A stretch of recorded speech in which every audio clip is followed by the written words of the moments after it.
الحمد لله رب العالمين والعاقبة للمتقين والصلاة والسلام على أشرف الأنبياء والمرسلين وعلى آله وأصحابه وأزواجه وعلماء ملته أجمعين. أما بعد، قال الله عز وجل في القرآن المجيد والفرقان الحميد: إن الله وملائكته يصلون على النبي يا أيها الذين آمنوا صلوا عليه وسلموا تسليما. الصلاة والسلام عليك يا رسول الله، الصلاة والسلام عليك يا حبيب الله، الصلاة والسلام عليك يا شفيع المذنبين، الصلاة والسلام عليك يا رحمة للعالمين، الصلاة والسلام عليك يا سيدي يا جد الحسن والحسين. حمد و صلاة کے بعد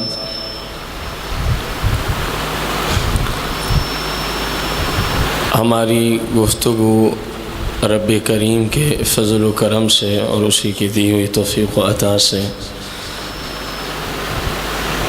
امام مسلم بن عقیل رضی اللہ عنہ کے کوفہ میں تشریف لے جانے، پھر کوفیوں کی بے وفائی اور بے وفا ہونے اور عہد کو توڑنے اور اہل بیت اطہار کے ساتھ جو انہوں نے ظلم و ستم کیا یزید کے ساتھ مل کے، اس کے متعلق ہماری گفتگو یہاں تک پہنچی کہ یزید و ابن زیاد کی طرف سے یہ حکم دیا جا چکا تھا پورے کوفہ میں کہ جو بھی آل نبی کا ساتھ دے گا، اطرت رسول کے ہاں میں ہاں ملائے گا، اس کو ذبح کر دیا جائے گا، اس کا گھر تباہ و برباد کر دیا جائے گا۔ 18,000 بندے جو بیعت ہو چکے تھے وہ سارے بے وفا نکلے۔ مغرب کی نماز آپ نے جامع مسجد کوفہ میں خود پڑھائی۔ فرماتے ہیں کہ 500 مرید اس وقت میرے ساتھ تھا۔ یہاں مرید کا مطلب یہ نہ لیا جائے جو اس وقت پیر اور مرید ہیں، یہ مطلب یہاں نہیں ہے۔ وہاں قرآن اور حدیث اور رسول پاک کی شریعت کا نفاذ، اس مقصد کے لیے بیعت ہوئی تھی۔ تو فرمایا کہ جب میں مغرب پڑھا چکا تو 500 میں ایک کوفی بھی میرے ساتھ نہیں تھا، سارے بے وفائی کر کے نکل گئے۔ اصول بھی یہی ہے کہ جب کبھی کوئی مشکل وقت آتا ہے دین پر خصوصاً، تو اس میں صرف دیندار لوگ جو اللہ کی رضا کے لیے چل رہے ہوتے ہیں وہی بچتے ہیں، باقی کوئی کدھر گیا تو کوئی کدھر گیا، بشرطے کہ وہ معاملہ دین کا ہو۔ جیسے ہمارے زمانے میں ہر بندے نے ایک اپنی پارٹی اور اپنی تنظیم اور اپنی تحریک، اور پھر جو اس کو سمجھ آیا وہی سب سے بڑا جہاد ہے، جو ادھر نہ گیا اس کی خیر نہیں، اس کی نمازیں بھی قبول نہیں، اس کے روزے، یہ کوئی بات نہیں ہے، یہ ہر بندے کی اپنی ایک سوچ ہے۔ میں رسول پاک کے دین کی بات کر رہا ہوں۔ جب دین پہ وقت آتا ہے تو اس وقت منافق قسم کے لوگ چھوڑ جاتے ہیں۔ کوفی سارے ہی بے ایمان تھے، سارے ہی منافق تھے۔ امام مسلم اب باہر تشریف لے جاتے ہیں،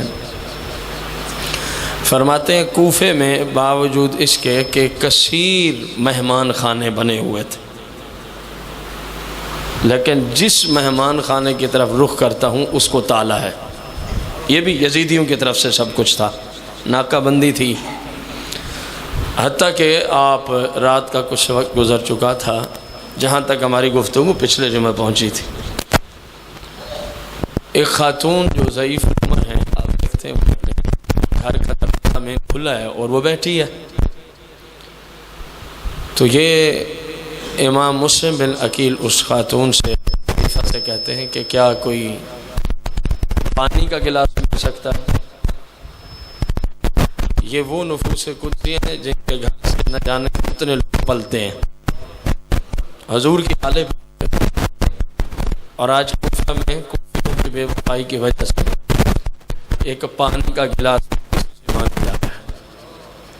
خاتون کہتی ہے میں بیٹا ابھی لا دیتی کہیں آپ نے بسم اللہ پڑھ کے پانی فرمایا، کہا الحمدللہ رب العالمین. بہت تھکے ماندے تھے اور پھر جو پریشانی کا عالم ہے وہ بندہ خود ہی اندازہ لگا سکتا. امام مسلم اسی خاتون کے دروازے دیوار کے قریب تلوار کو زمین پہ رکھ کے تلوار اپنی پیشانی کے ساتھ یوں تھوڑی دیر بیٹھ گئے. تو خاتون نے دیکھا رات تو کافی بیت گئی ہے، یہ بندہ جاتا کیوں نہیں ہے؟ تو اس نے گزارش کہ آپ کون ہیں اور جاتے کیوں نہیں؟ آپ کا گھر کہاں ہے؟ آپ کے خاندان والے کون ہیں؟ میں جانتی سامنے رات بیٹھ گیا. آپ نے فرمایا کہ آپ ہمارا کیا حال پوچھتی ہیں؟ آپ ہمارا؟ وہ تعجب میں گئی. اس نے کہا کچھ تو سنائیں. کہا سننا ہے تو پھر سن، میں تیرے نبی کی اولاد سے ہوں.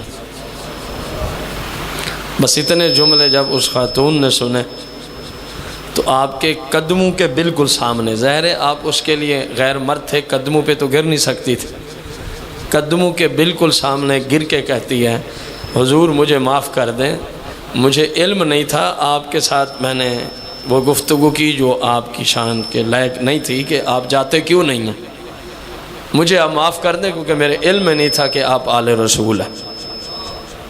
کہا جی میں مسلم بن عقیل ہوں اور کوفیوں کے بلانے پہ ہی میں یہاں آیا تھا، لیکن آنے کے بعد یزید اور ابن زیاد کا انہوں نے ساتھ دیا انعامات کی لالچ میں آ کے، دنیا کی دولت کی ہوس میں، اور مجھے انہوں نے چھوڑ دیا.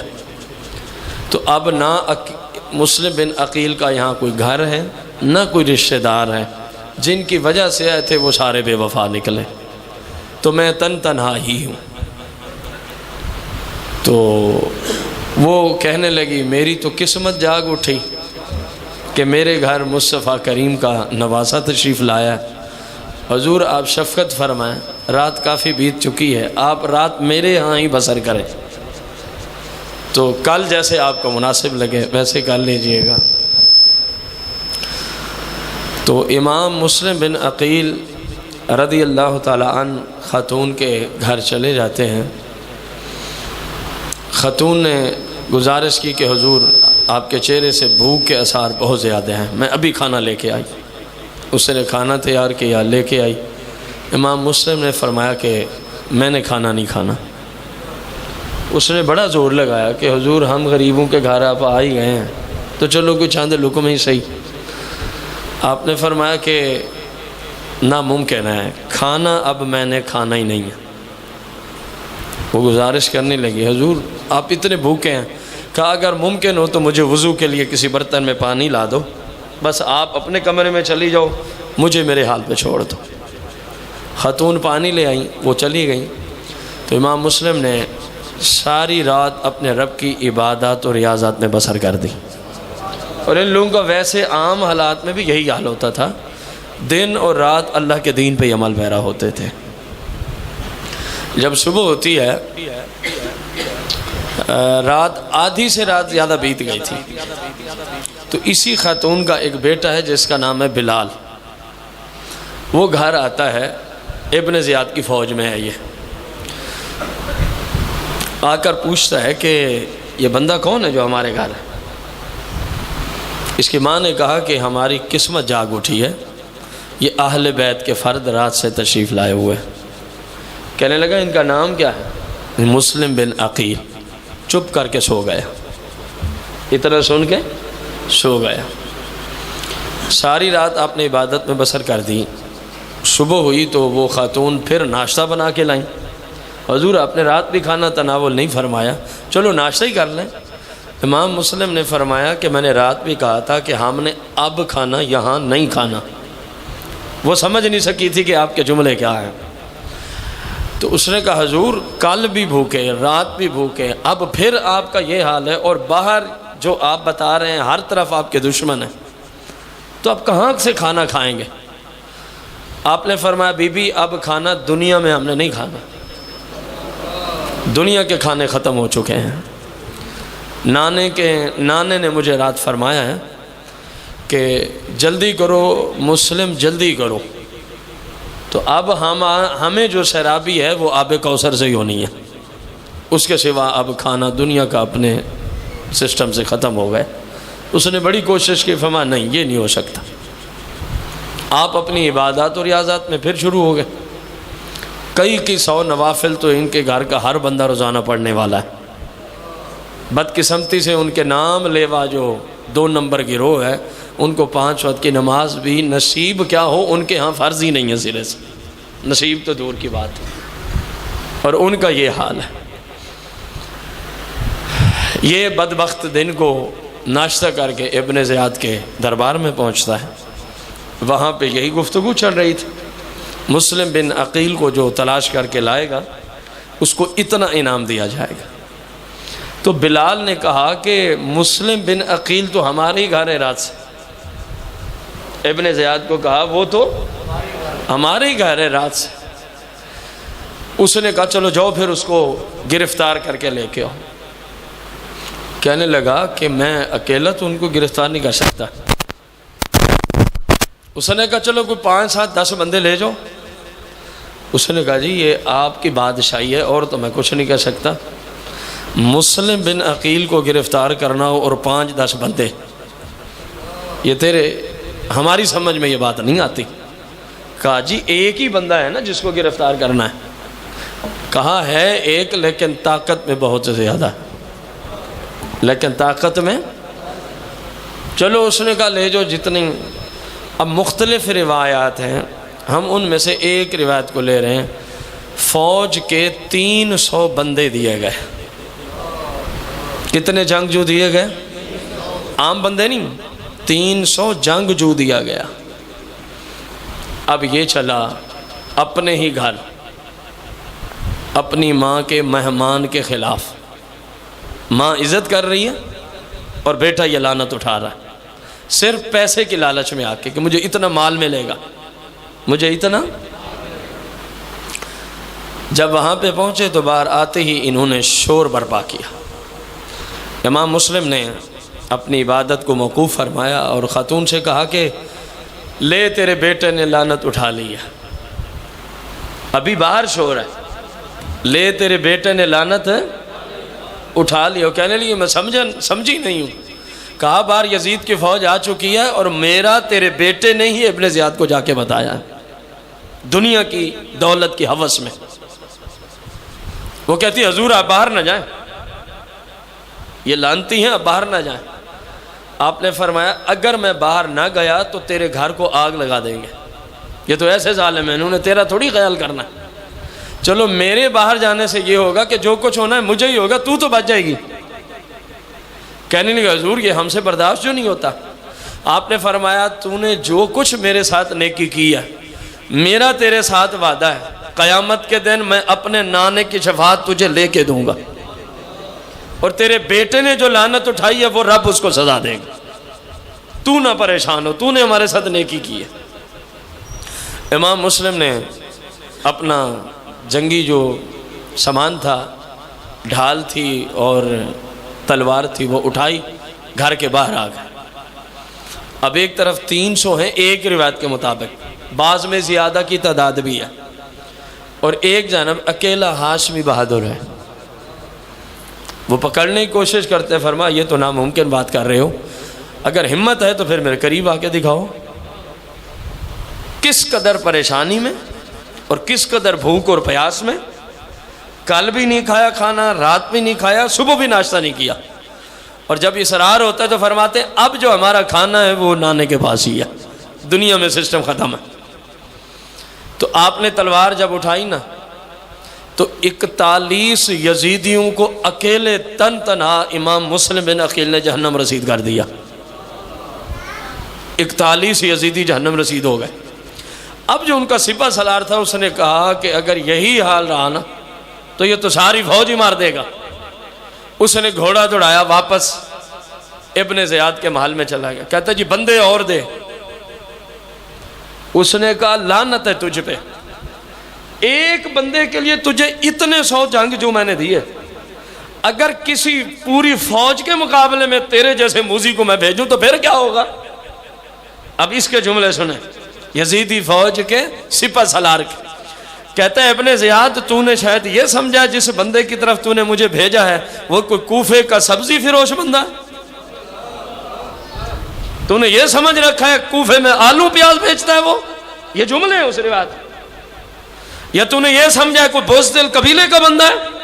تجھے نہیں پتا وہ مصطفیٰ کے خاندان کا فرد ہے، تو نہیں جانتا وہ حیدر کرار کے خاندان کا بندہ ہے، تو نہیں جانتا وہ امام علی مقام کا حقیقی چچے کا بیٹا ہے، تجھے نہیں پتا کہ ہاشمی جوان کتنے بہادر ہوتے ہیں؟ دینی ہے فوج تو دے، ورنہ جتنے بھیجے وہ سارے ہی پھر رسید ہو جائیں گے جدھر جائیں گے۔ تو سمجھتا ہے کہ کوئی آگے عام بندہ ہے؟ اس نے کہا اچھا ایسا کرو، اگر یہی حال ہے نا تو اور بندے بھیجنے کا بھی کوئی فائدہ نہیں ہے، پھر وہ بندہ تمہارے ہاتھ نہیں آنے والا۔ اس نے کہا حال یہی ہے، 40 بندے تیرے مر چکے ہیں۔ اس نے کہا پھر دھوکہ دے کے لے آؤ، اس طرح ناممکن ہے۔ کیا کہنا ہے جی؟ جا کے کہو کہ ابن زیاد آپ کو امان دے چکا ہے، لہٰذا آپ ہمارے ساتھ چلیں اس کے دربار میں۔ اس کا مطلب یہ ہوتا ہے اب آپ کو کوئی کچھ نہیں کہے گا، امان کا یہ مطلب ہوتا ہے۔ اور شریعت میں پورا اس کا ایک باب ہے، امان دی جا سکتی ہے۔ تو جب وہ بدماش واپس آیا تو امام مسلم اسی طرح جمع مردی کے ساتھ یزیدی فوج سے تنہا لڑ رہے ہیں، لیکن ایک لانتی پچھلی جانب سے اس نے آپ کو ایک پتھر ایسا مارا کہ آپ بہت شدید زخمی ہو گئے،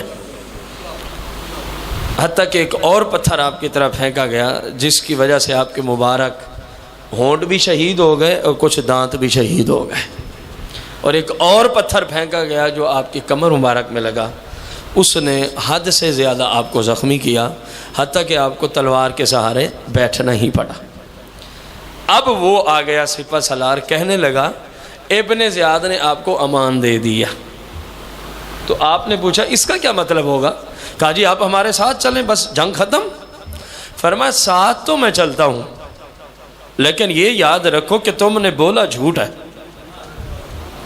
ساتھ میں چلتا ہوں لیکن یاد رکھو کہ تم کوفی ہو، تم نے ہمیشہ بے وفائی سے کام لیا ہے، ہم پہلے سنتے تھے اب میں دیکھ چکا ہوں، یہ ہے جھوٹ۔ اس نے کہا نہیں جی بالکل سچی بات، ہمارے امیر المومنین نے یہ کہا۔ وہ ابن زیاد کو اپنا امیر المومنین کہتے تھے، حتیٰ کہ یزید کو بھی کیا کہتے تھے؟ امیر المومنین۔ وہ بھی کہتے تھے، ان کی نسل بھی کہہ رہی ہے، یہ کوئی پریشانی والی بات نہیں ہے۔ اگر آپ کہیں جی وہ کیسے ظالم لوگ تھے جو ایسے لانتیوں کو بھی امیر المومنین کہتے تھے، تو آج بھی تو لوگ کہتے ہیں یا نہیں کہتے؟ بولو تو صحیح نہ یار ہے۔ اگر کچھ حق ہے تو میں انٹرنیٹ سے کلپ دکھا دیتا ہوں، کہتے بھی ہیں، اور رحمت اللہ علیہ بھی اس لانتی کو کہتے ہیں۔ ویڈیو کلپ موجود ہے، آڈیو میں چلو آواز کا کوئی نہ کسی کا نام کسی کا ہے جی، بول کوئی رہا ہوگا، ویڈیو کلپ موجود ہے۔ آپ گھوڑے پہ سوار ہوئے چل پڑے، جب ابن زیاد کے دربار میں آپ کو پہنچایا گیا تو آپ نے اس لانتی کو سلام نہیں کیا۔ بندے نے کہا کہ حضور آپ تو اہل بیت کے فرد ہیں، آپ نے ہمارے امیر المومنین کو فرمایا یہ سلام کے قابل ہو تو میں سلام کروں، یہ بندہ سلام کے قابل ہو تو میں۔ ابن زیاد نے کہا کوفے میں اعلان کرو کہ جو ہمارے امیر المومنین یزید کی مخالفت کرے گا اس کا حشر یہی ہوگا جو اب ہم امام مسلم کا کرنے لگے۔ سید غیرت مند ہوتا، سید نے نہ دیکھا میں اتنا زخمی ہوں، ہر طرف سے یزیدی فوج کے قید و بند و سلاسل میں کھڑا ہوں، ایک فرعون وقت اور یزید وقت کے دربار میں کھڑا ہوں. آپ نے بغیر کسی چیز کے خوف لیے فرمایا زبان بند کر، اپنی زبان. تو لوگوں کو یہ کہے گا کہ جو ہمارے امیر المومنین یزید لعنتی کے خلاف سازشیں کرے گا اس کا یہ حشر ہوگا. نہ وہ امیر المومنین نہ تو گورنر کا صلاحیت رکھنے والا فرد. فرمایا کیا ایک شرابی کو تو امیر المومنین کہتا؟ یہ اس کے دربار میں سید بول رہا ہے. کیا تو ایک فاسق کو جو نمازیں نہیں پڑھتا، جس کی نمازیں قضا ہو جاتی ہیں، جو لعنتی بہن پھپھو اور خالہ ان کی عزت اور حرمت کو پامال کر چکا، اس کتے کو تو امیر المومنین کہتا ہے؟ اور تو کہتا ہے جو ان کی مخالفت کرے گا یہ اس کا حال ہوگا. ہم اپنی طرف سے آئی نہیں تھے، انہی کوفیوں نے ہمیں بلایا تھا جو آج تجھ سے پیسے لے کے تیرے ساتھ کھڑے ہیں. ان کے خط ہمارے پاس موجود ہیں، لیکن یہ ایسے لعنتی ہیں پیسوں کی خاطر اطرت رسول کو چھوڑ کے یزید کا ساتھ دے رہے ہیں. یہ تیری بات بالکل غلط ہے کہ جو ہمارے امیر المومنین کی حکومت میں رخ نہ ڈالے گا اس کا یہ حال ہوگا. نہ وہ امیر المومنین، نہ تو امیر المومنین، نہ وہ حکومت میں بیٹھنے کے اہل، نہ تو اس کا گورنر بننے کے اہل، کیونکہ تم سارے میرے نانے کی شریعت، یہ جملے ہیں امام مسلم بن عقیل کے، میرے نانے کی شریعت، میرے نانے کے اوپر اترنے والی کتاب، میرے نانے کی سنت کو تم نے تبدیل کر کے رکھ دیا. اور ایسا لعنتی اسلامی سلطنت کا حاکم ہو سکتا؟ یہ تاریخی خطبہ دیا آپ. معلوم کیا ہوا؟ جو دین سے ٹکر لے آپ کے ہاں وہ یزید کا حامی ہے. وہ کوئی بھی ہو سکتا، وہ جو جان بوجھ کے دین کو ترک کرے اور اپنے ظاہری فوائد کی خاطر دین مصطفیٰ کو چھوڑ دے. نہیں جی دین پہ چلیں گے تو یہ ہو جائے گا، دین پہ چلے تو وہ ہو جائے گا. وہ فرعونی ہے، وہ یزیدی ہے، وہ خواہ کسی زمانے میں ہی رہتا ہو. خیر اعلان ہوا، کوفے کے مرد و عورت، بوڑھے جوان، بچے سارے اس لعنتی کے دربار کے باہر خوشیوں کے عالم میں کھڑے ہیں کہ ابھی معاذ اللہ ایک شخص کو پھانسی دی جانے والی. اسی بندے کے شہید ہونے پہ خوشیاں منائی جا رہی ہیں جس کو دن رات خط و کتابت کے ذریعے بلایا گیا تھا. ابن زیاد لعنتی نے حکم دیا بکیر نامی کتے کو، اس کتے کا نام بکیر تھا، اس کو کہا اس کو میرے محل کی چھت پہ لے جا کے وہاں شہید کر اور لوگوں کو بتا جو بھی ہمارے امیر المومنین یزید کی حکومت کے خلاف اہل بیت کا ساتھ دے گا، کیونکہ یزید نے کہا نا تھا ان لوگوں سے تم نے محبت کرنی، رسول پاک کے دین کا نام لینے والوں کا ساتھ دینا.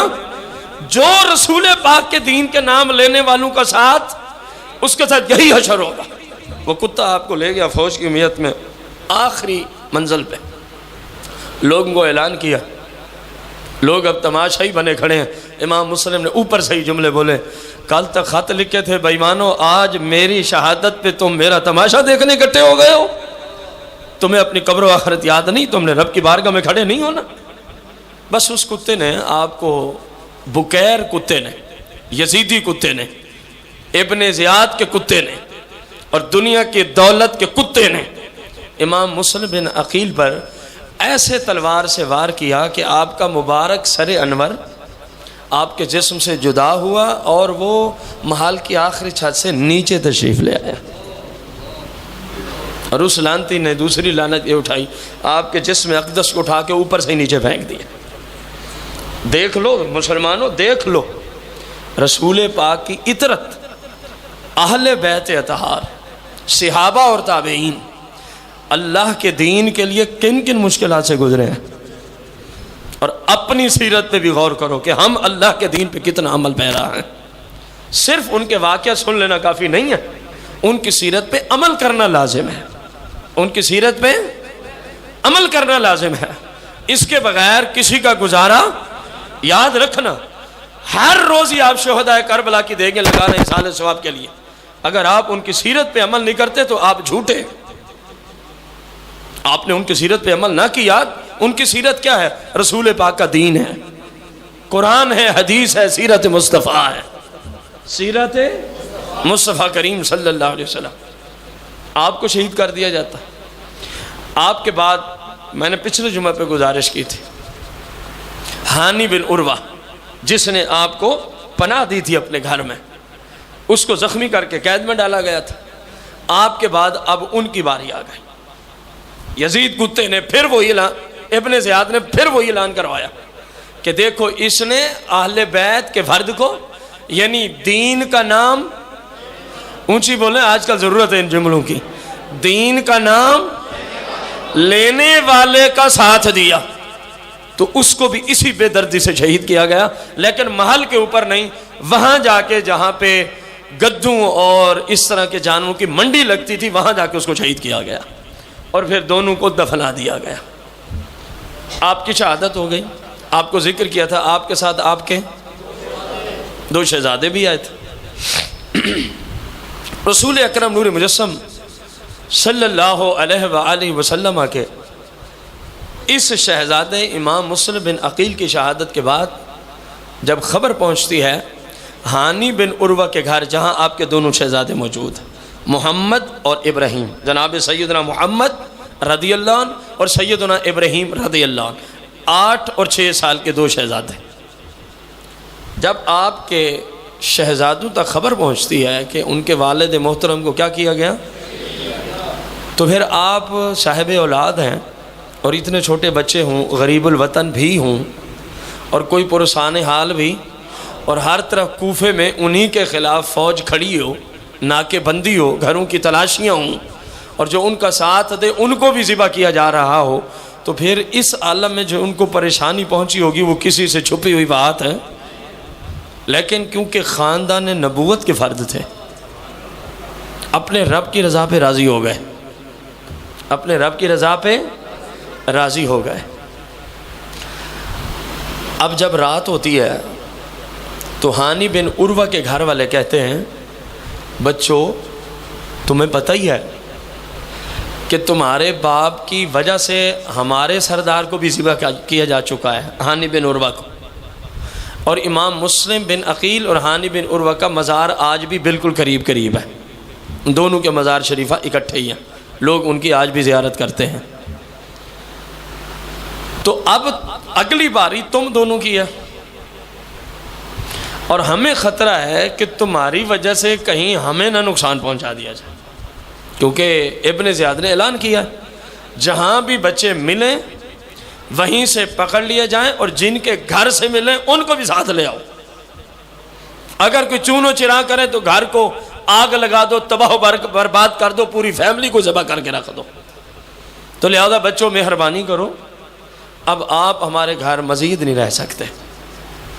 اب جو ایک بظاہر آسرا تھا وہ بھی ختم ہو گیا کہ جہاں رہ رہے تھے انہوں نے بھی کیا کہہ دیا کہ آپ یہاں سے چلے جائیں. بچوں نے کہا کہ رات ہے، ہم تو سفر بھی نہیں جانتے. انہوں نے کہا دن سے پہلے ہی جانا ہے، باقی آپ لوگوں کی اپنی مرضی ہے، ہمیں اپنی جان کا خطرہ ہے، کیونکہ ہمارے سردار کو تو اسی وجہ سے ذبح کیا جا چکا ہے، آپ لوگوں کو بھی علم ہے. خیر ان دونوں بچوں کو گھر سے باہر کر دیا جاتا ہے. اب آپ لوگ جانیں، مکہ جائیں آپ کی مرضی ہے، مدینہ شریف جائیں آپ کی مرضی ہے. امام مسلم نے کہا بھی یہی تھا، اگر مجھے شہید کر دیا جائے تو میرے بچوں کو کسی ایسے قافلے کے ساتھ روانہ کر دینا جو قافلہ مکے جا رہا ہو یا مدینے جا رہا ہو، تو بس میرے بچے واپس پہنچ جائیں گے. لیکن انہوں نے قافلے کے ساتھ نہیں بلکہ بے یار و مددگار بچوں کو باہر ہی چھوڑ دیا. اب دونوں بھائی ایک دوسرے کے ہاتھ میں ہاتھ ڈالے کہ ہم تو سفر ہی نہیں جانتے، راستوں کا پتہ ہی نہیں ہے.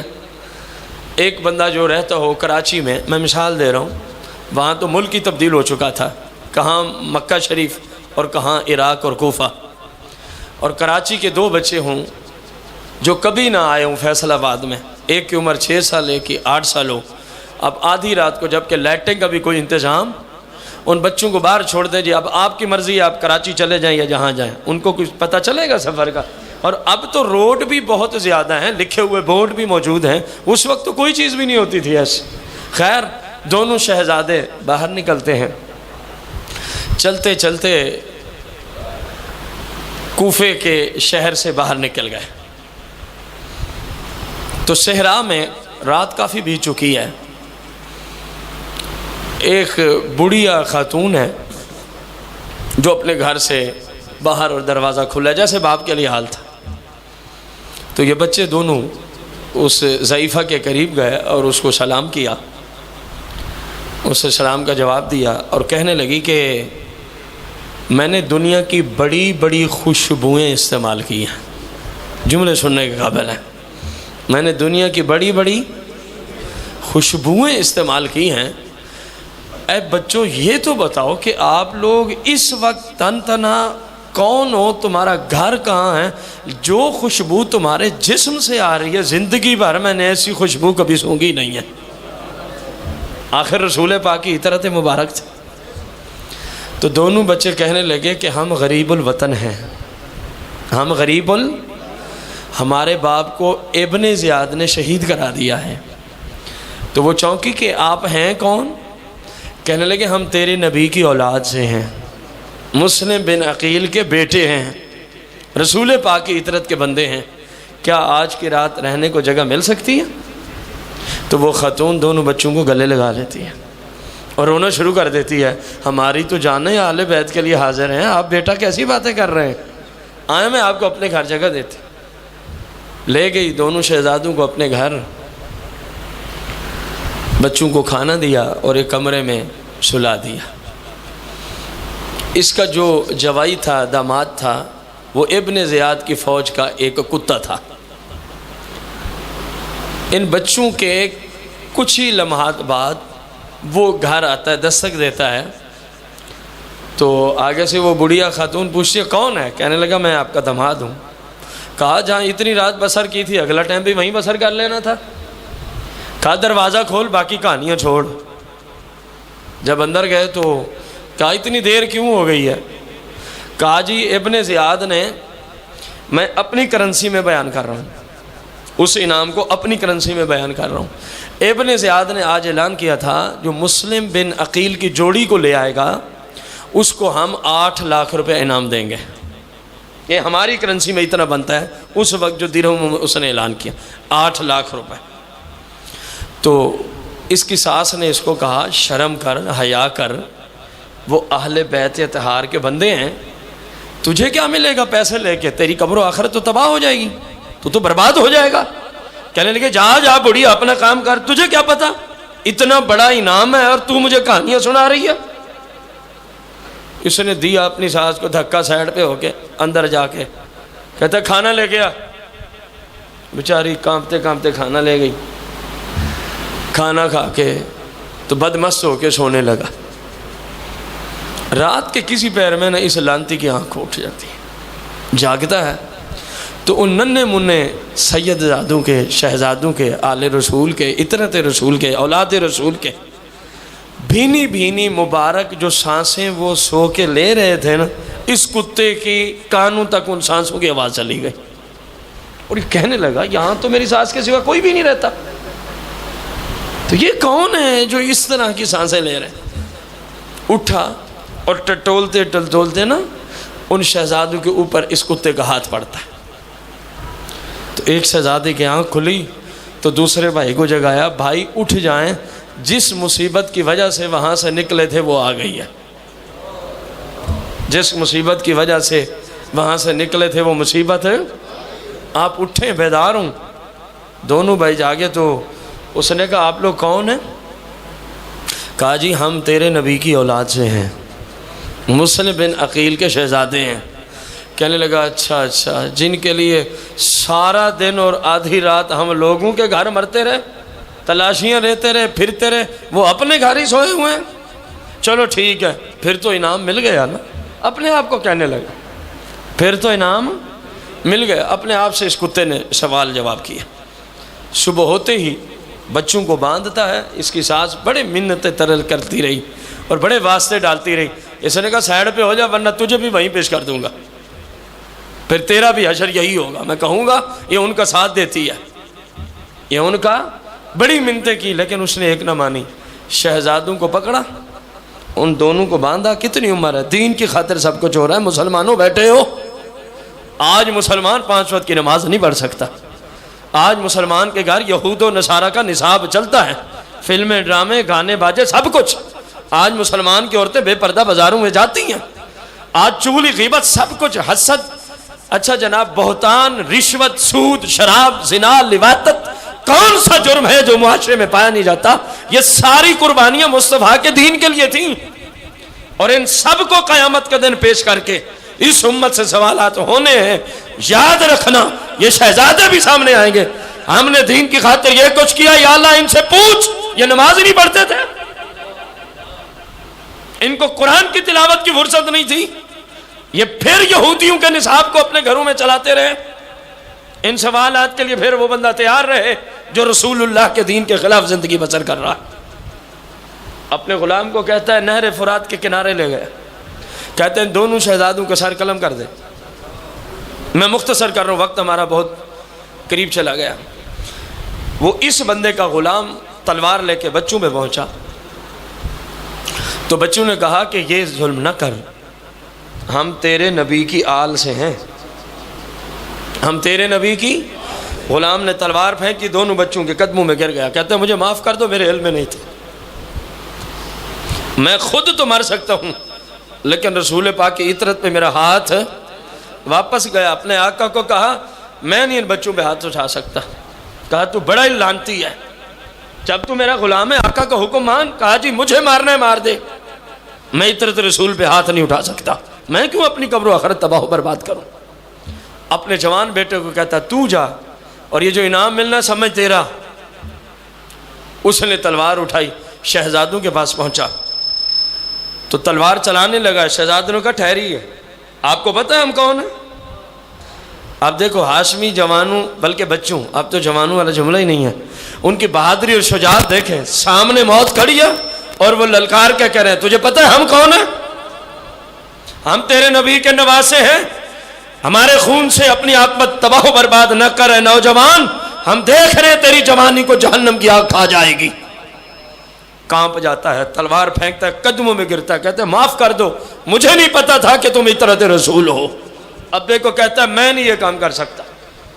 اب وہ کتا آیا اور بچوں کے پاس پہنچ کے کہنے لگا میں تو تمہیں لازمی ہی تمہارے سر قلم کر کے اپنے زیاد کے پاس لے کے جاؤں گا. بچے کہنے لگے دیکھ تو دنیا کی دولت کی ہوس میں آ گیا ہے, ذرا ہمارا نسب تو دیکھ. کہنے لگا میں نہیں دیکھوں گا تمہارا نسب کیا ہے. کہا یہ دیکھ کہ ہم غریب الوطن ہیں. دوسری بات کی شہزادوں, کہنے لگا میں یہ بھی نہیں دیکھوں گا کہ تم غریب الوطن ہو. کہا چلو اتنا ہی دیکھ لے, ہماری عمر ہی کتنی ہے, اتنا ہی چلو دیکھ لے, ہماری عمر ہی. کہنے لگا میں تمہارے چھوٹے ہونے کی بھی کوئی رعایت نہیں کر سکتا. انہوں نے کہا چلو پھر ٹھہر, اگر لعنت اٹھانی ہے نا تو پھر ٹھہر, کچھ اور جملے شاید تجھے سمجھ آ جائے. ہم دونوں کو لے لے, یہ وہ ہیں جو مصطفیٰ کے گھرانے کے بندے, اور بازار میں جا کے بیچ لے, تجھے پھر بھی کچھ پیسے مل ہی جائیں گے. پیسوں کے لیے ہمیں مارنا ہے تو ہمیں بازار میں جا کے یار فروخت کر دے. کہنے لگا مجھے یہ بھی پسند نہیں ہے. انہوں نے کہا چلو آخری بات ہے, ہمیں زندہ ہی اپنے زیاد کے پاس لے جا, ہم خود ہی اسے اپنا فیصلہ کرا لیں گے. کہنے لگا میں یہ بھی نہیں کر سکتا. شہزادوں نے کہا چلو ٹھہر, شہادت کا وقت آئے گیا تو ہمیں چلو نماز پڑھ لینے دے. کتنی عمر ہے؟ 6 اور 8 سال. ہمیں نماز, تاکہ ہماری خواہش پوری ہو کہ شہادت سے پہلے ہم نے نفل نماز پڑھی تھی, فرض کا تو ٹائم ہی نہیں تھا, فجر کی پڑھ چکے تھے, ظہر کا ہوا نہیں. شہزادوں نے 4 رکعت نماز نفل ادا کی, اور جیسے ہی انہوں نے نماز نفل ادا کی نا تو ننھے ننھے ہاتھ اٹھا دیے, یا اللہ اس ظالم اور ہمارے مابین جلدی فیصلہ کر دے جو حق کا فیصلہ ہے. اتنی باتیں وہ کر رہے تھے تو اس لعنتی نے ایک شہزادے کا سر قلم کر دیا, اور اتنی ہی دیر میں دوسرے شہزادے کا سر قلم کیا, اور دونوں شہزادوں کے سر کو لے کے ابن زیاد کے دربار میں پہنچا, اور اس کو کہا جی یہ لے بچے, ان کے سر میں لیا مصعب بن عقیل کے شہزادوں کے, میرا انعام مجھے دے. ابن زیاد نے کہا میں نے تو نہیں کہا تھا کہ بچوں کو قتل کر کے لاؤ، میں نے تو کہا تھا بچوں کو زندہ لے آؤ۔ کیا ان کو شہید کرنے سے پہلے تجھے بچوں نے کو بات کی تھی؟ ابن زیاد پوچھتا ہے، کہنے لگا ہاں جی، انہوں نے کیا کہا تھا؟ انہوں نے کہا تھا یار ہمارے خون سے اپنے ہاتھوں کو رنگین نہ کر، ہمارے خون سے، ہم تیرے نبی کی اولاد سے ہیں، تجھے پیسے ہی ضرورت ہے نا، ہمیں کوفے میں جا کے بیچ دے۔ تو ابن زیاد نے کہا تو نے کیا جواب دیا؟ میں نے کہا جی مجھے یہ پسند ہی نہیں ہے۔ اس نے کہا بچوں نے کوئی اور بات کی ہو؟ کہنے لگا ہاں انہوں نے یہ بھی کہا تھا، انہوں نے یہ بھی کہا تھا کہ دیکھ ہم غریب الوطن ہیں۔ میں نے جواب دیا تھا میں تمہاری غریب الوطنی کو نہیں جانتا۔ ابن زیاد نے کہا کچھ اور کہا ہو؟ اس نے کہا انہوں نے یہ بھی کہا تھا یار تجھے کچھ بھی شرم نہیں ہے نا تو کم از کم ہماری عمریں ہی دیکھ لے ہم کتنے ہیں۔ تو کہا تو نے؟ میں نے کہا جی میں تمہاری عمروں کا بھی لحاظ نہیں رکھ سکتا۔ اس نے کہا کچھ اور کہا ہو؟ ہاں ایک جملہ اور بھی کہا تھا۔ کیا کہا تھا؟ ان بچوں نے کہا تھا ہمیں ابن زیاد کے پاس زندہ ہی بھیج دے، چلو جو بھی فیصلہ ہوگا ہم وہیں سے کروا لیں گے۔ تو اس نے کہا پھر تجھے کیا ضرورت پڑی تھی ان کو مارنے کی؟ بس اتنی بات ہوئی، ابن زیاد نے حکم جاری کیا اپنی فوج کے کتے کے بارے میں، کون ہے جو اس کتے کو وہیں جا کے ٹکڑے ٹکڑے کرے؟ انعام تو دور کی بات، انعام تو کچھ منٹس کا، میں معذرت خواہ ہوں تاکہ بات ہماری پوری ہو جائے۔ کون ہے جو اس کو، ایک شامی کھڑا ہوتا ہے اس کی فوج کا بندہ، یہ سارے یزیدی ہیں، ان میں کوئی اچھا نہیں ہے، سارے لانتی ہیں، سارے ہی۔ رب انہی سے انہی کے بندے کو، کیونکہ بچوں نے یا اللہ جلدی فیصلہ کر، یا اللہ انعام تو دور کی بات۔ شامی کھڑا ہوا، کہا کہ ابن زیاد تو مجھے پوری دنیا کی دولت نہیں دیتا، مجھے اتنی خوشی نہ ہوتی جتنے اس کتے کو ذبح کرنے میں مجھے خوشی ہوگی، میرے ذمہ لگا کام۔ کہا جائیے فوج کے ساتھ، فوج کا دستہ دیا، بندہ گیا، نہر فرات پہ پہنچے۔ جب اس کو قتل کرنا ہے تو کہاں ڈالنا ہے؟ توجہ سے سننا۔ ابن زیاد سے پوچھا جب قتل کرنے تو کہاں؟ کہا جی نہر فرات میں بہا دینا، یہ قبر کے قابل ہی نہیں ہے، یہ قبر میں دفنانے کے۔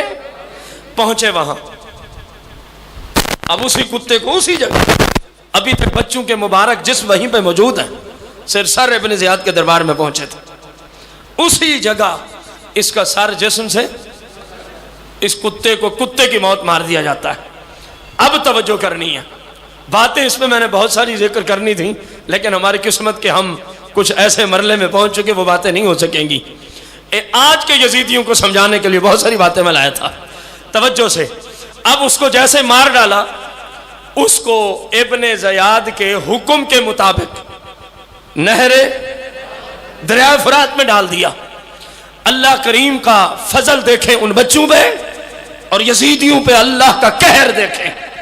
انہوں نے پانی میں ڈالا، پانی نے اس کتے کی لاش کو باہر پھینک دیا۔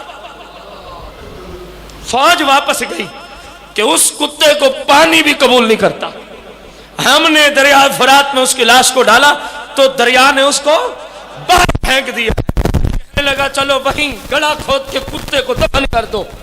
جب اس کے آرڈر کے مطابق زمین کو اندر گڑھا کھودا قبر نما اور اس کتے کو دفن کیا، ابھی دفن کر کے کھڑے ہی تھے، زمین پھٹتی ہے، اس کتے کی لاش کو زمین بھی باہر پھینک دیتی ہے۔ گویا رب نے یزیدیوں کو بتا دیا کہ لعنتی ہو، یہ ایک اتنی بڑی لعنت ہے جو تم اٹھا رہے ہو، نہ تمہیں جہاں کا پانی قبول کرتا ہے نہ تمہیں زمین قبول کرتی ہے۔ ابن زیاد سے پوچھنے لگے اب کیا کریں؟ نہ دریا قبول کرتا ہے نہ مٹی قبول کرتی ہے۔ زمین قبر نے باہر پھینک دیا، دریا نے باہر پھینک دیا۔ کہا اس کتے کو آگ لگا کے اس کی خاک جو ہے وہ نہر فرات میں بہا دو۔ پھر اس کو کیا لگائی گئی؟ آگ لگا کے اس کو نہر فرات میں اس کی راہ کو بہا دیا گیا۔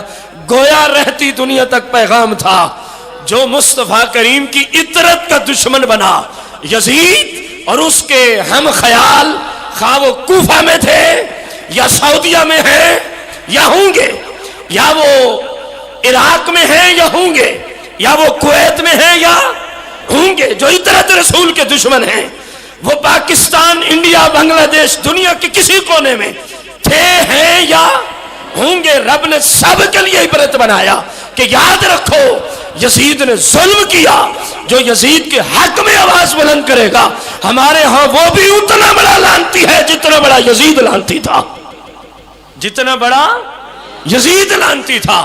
تو یہ پیغام تھا لوگوں کے لیے کہ اس کتے کی لاش کو نہ پانی قبول کرتا ہے نہ زمین قبول کرتی ہے، بلکہ اس کو یہاں بھی آگ لگائی گئی اور بتا دیا گیا کہ اہل بیت سے دشمنی لینے کا یہ انجام ہے، یہاں بھی آگ ہے وہاں بھی آگ ہے، یہاں بھی آگ ہے، لہٰذا اپنے رب سے پناہ طلب کرو ایسے لوگوں کی جو اسلامی لبادہ اوڑھ کے۔ آپ کیا سمجھتے ہیں یزید داڑھی منڈا تھا؟ داڑھی والا تھا۔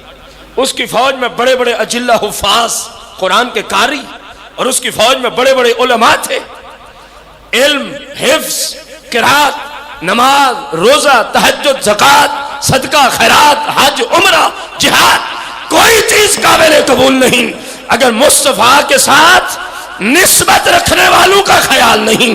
وہ نسبت رکھنے والے صحابہ ہوں، توجہ سے سننا، وہ نسبت رکھنے والے صحابہ ہوں یا کائنات کی تمام عورتوں سے پاکیزہ عورتیں مصطفیٰ کی بیویاں ہوں، وہ نسبت رکھنے والے اہل بیت ہوں، جو رسول پاک کے ساتھ نسبت رکھنے والوں کا کسی بھی حیثیت سے دشمن بنے گا، اس پہ بھی اللہ کی لعنت، جو اس کی ہاں میں ہاں ملائے گا اس بندے پہ بھی اللہ کی۔ تو جو آج سٹیجوں میں بیٹھ کے یزید کی وکالت کرتے ہیں اور یزید کے حق میں بولتے ہیں، مسلمانوں پہچانو، آج جو کہتے ہو کاش کہ ہم سن 61 ہجری 10 محرم کو کربلا میں ہوتے، سب کچھ امام پاک کے قدموں پہ قربان کر دیتے، یزید کا ساتھ نہ دیتے۔ وہاں تو دور کی بات ہے، تمہارے دائیں بائیں یزید کی فوج موجود ہے، چھپے ہوئے بھیڑیے موجود ہیں۔ اگر اس سے دشمنی ہے تو رب کعبہ کی قسم اٹھا کے کہتا ہوں، جو امام حسین کو ماننے والا ہے وہ کسی بھی نجدی کو اچھا، وہ کسی بھی نجدی گستاخ رسول کو اور گستاخ صحابہ کو اور گستاخ اہل بیت کو اور گستاخ اولیاء کو کسی بھی صورت اپنا خیر خواہ، اگر حقیقت حسینیت ہے تو پھر وہ اس چیز کا نام ہے، پھر وہ اس چیز کا۔ ان لوگوں نے سب کچھ دے دیا لیکن اپنے نانے کے دین کو اونچی بولا، یہی تو اصل جملہ تھا، لیکن اپنے نانے کے دین پہ عمل کرنا۔ تو ہماری بھی کوئی ذمہ داری بنتی ہے کہ نہیں؟ ہمارے اوپر تو کوئی مصیبت بھی نہیں، ہم کسی پریشانی میں بھی نہیں، کسی فرعون کا آرڈر نہیں کہ جو نماز پڑھے اس کو ذبح کر دو۔ ابھی تو امن کی حالت ہے، یہ حال ہے، اور جب وہ حال ہوگا تو پھر کیا ہوگا؟ سمجھ آ رہی ہے؟ خدارا اپنے رب کے دین پہ عمل کرو، رسول پاک کی دی ہوئی شریعت میں، مصطفیٰ کی پیاری سیرت میں۔ اس کے بغیر دعوے قابل قبول صرف وہی بندہ کامیاب ہے جو اللہ کی عبادت کرتا ہے، اللہ کو وحدہ لا شریک سمجھ کے اس کی عبادت کرتا ہے اور اس کے پیارے حبیب علیہ السلام کی سیرت پہ عمل کرتا ہے، وہی بندہ کامیاب ہے۔ اس کے بغیر دعووں سے کوئی کامیابی۔ اللہ پاک ان نفوس قدسیہ کی قربانیوں کا صدقہ مالک مجھے آپ سب کو ان کے نقش قدم پہ، یعنی وہ ساری دین پہ عمل کرتے تھے نا، اللہ ہمیں بھی دین پہ آخری سانس تک عمل کرنے کی توفیق عظیم عطا فرمائے، آمین، بجاہ النبی الکریم علیہ الصلاۃ والتسلیم۔